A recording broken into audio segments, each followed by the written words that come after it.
Welcome to the Architecture Woodshop and Digital Fabrication Lab on the Marietta campus of Kennesaw State University.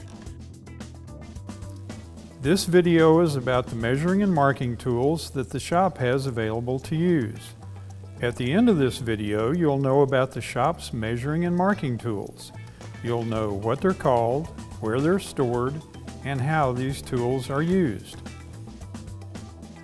Measuring and marking tools are used to lay out measurements on materials that need to be cut or drilled. They can also be used to capture and transfer measurements. The category called measuring and marking tools are stored on the concrete column just outside the door of the shop office, and tools that would be frequently used tools like marking gauges, vernier calipers, and knives. There are not any limitations on what material measuring and marking tools can be used on. Please ask a staff person. It is good to keep in mind when marking material instruction on how to use a tool that you're not familiar with wood or wood-like products fairly deeply, and this might not always be a good thing.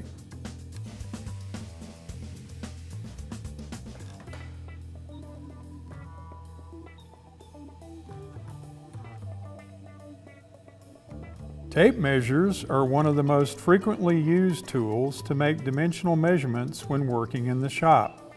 They are typically flexible so that a relatively long measuring tool can be rolled up or retracted into a small portable case.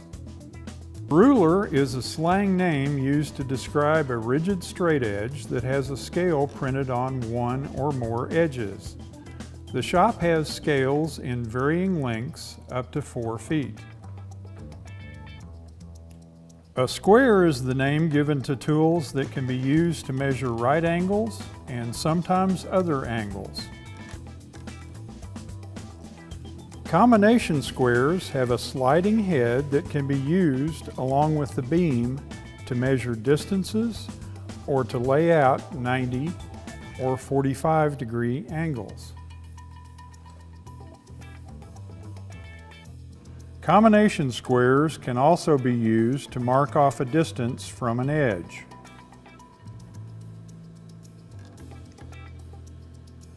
A tri-square is a tool used for measuring the accuracy of a right angle. To try a surface is to check its straightness or correspondence to an adjoining surface. Japanese squares are a different kind of a combination square that is a combination of a 90-degree tri-square and a 45-degree miter square. Framing square is a long-armed square stamped out of metal that has two arms that meet at a 90-degree angle. Framing squares are typically used to lay out rafter angles related to roofs. A speed square is a triangular carpenter's marking out tool that combines the most common functions of the combination, tri, and framing square. It is typically used to make basic measurements on dimensional lumber.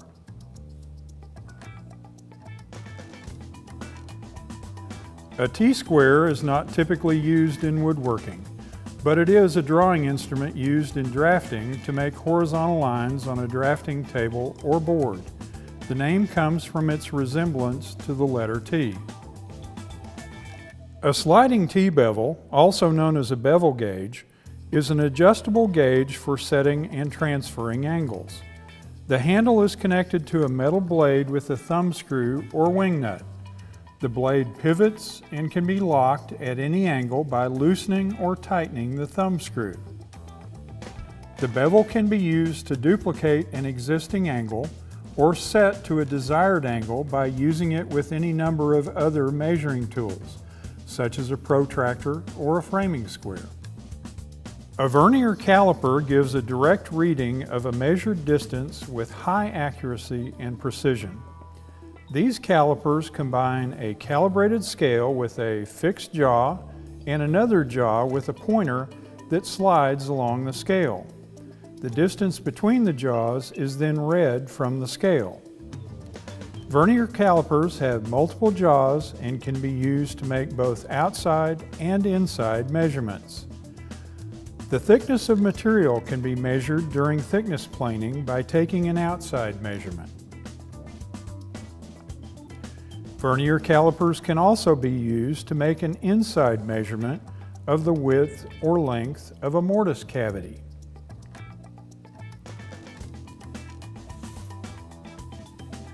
In addition, vernier calipers can be used to measure depth by using a probe that is attached to the movable head and slides along the center of the body.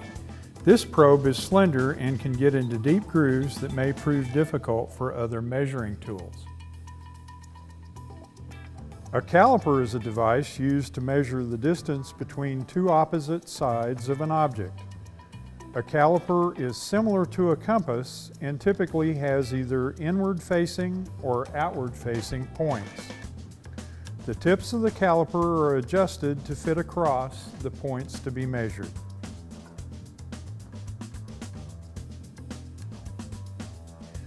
A divider or divider caliper, popularly called a compass, is used in the process of marking out locations. A divider caliper is also used to measure a distance between 2 points.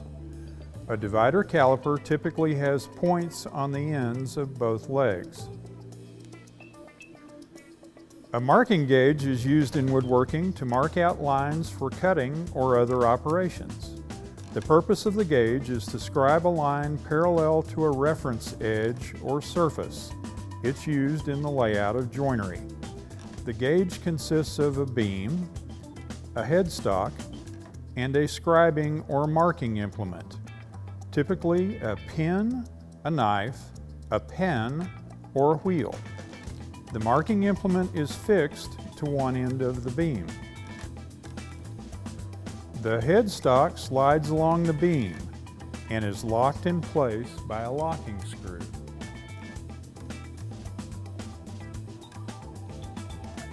To use the gauge, place the headstock against the reference surface and scribe a line with the pen as you pull the gauge toward you. A scratch-awl is a woodworking layout and point-making tool. The scratch-awl is basically a steel spike with its tip sharpened to a fine point. It can be used to mark a point by pressing the tip into the wood surface.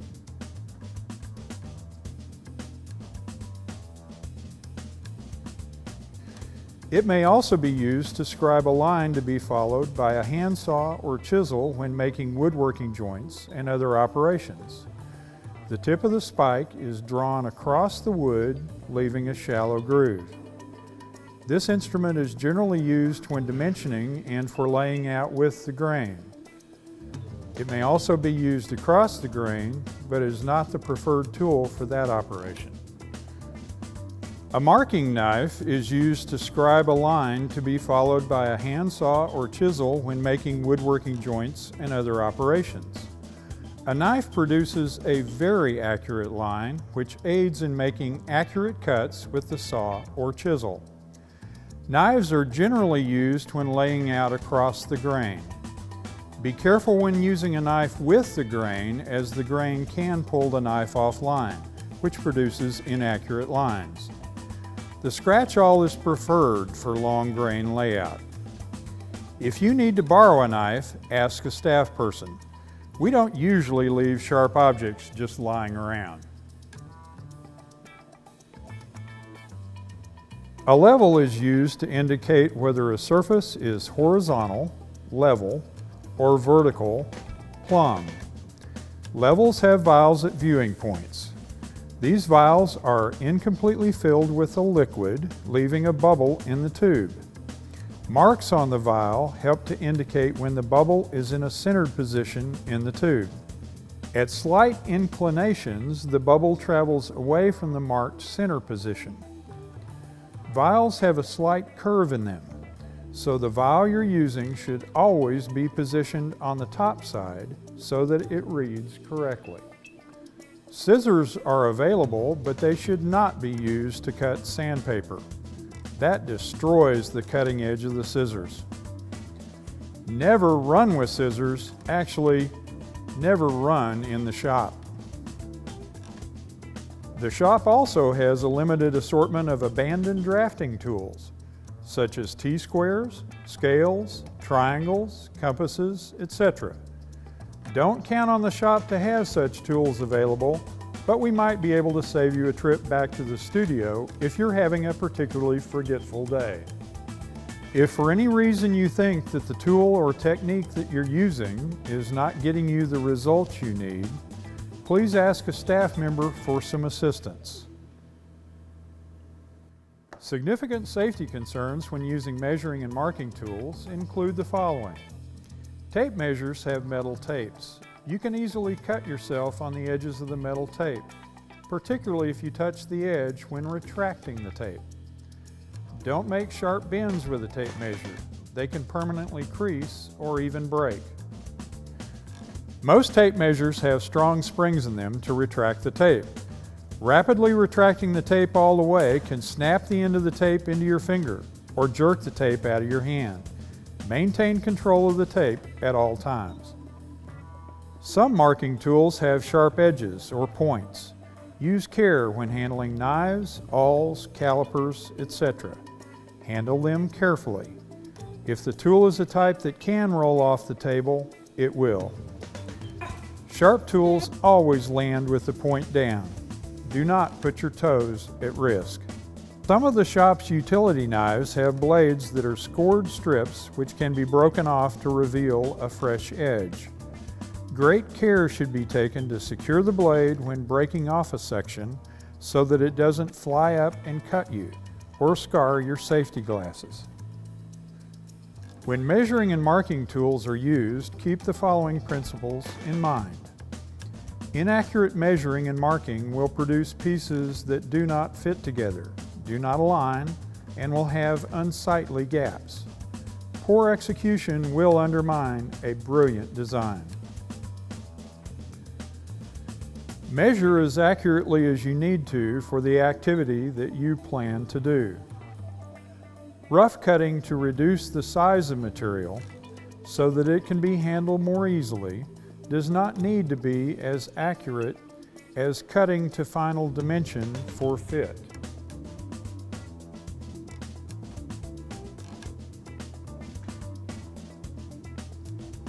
Marking is as critical as measuring to the production of accurately sized pieces.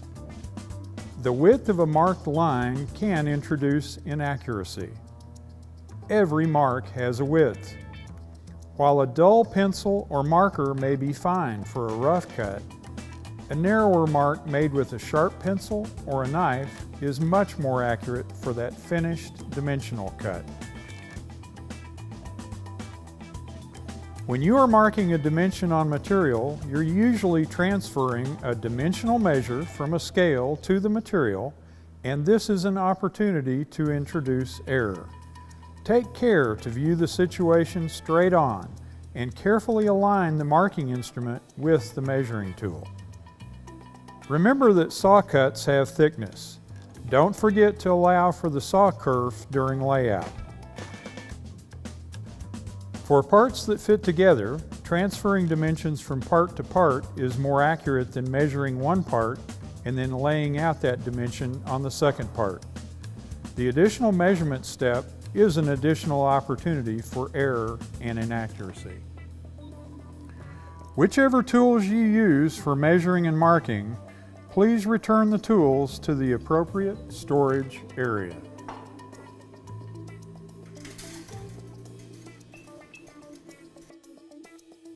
Thank you for watching the video, and we hope you come to visit us in the shop sometime soon.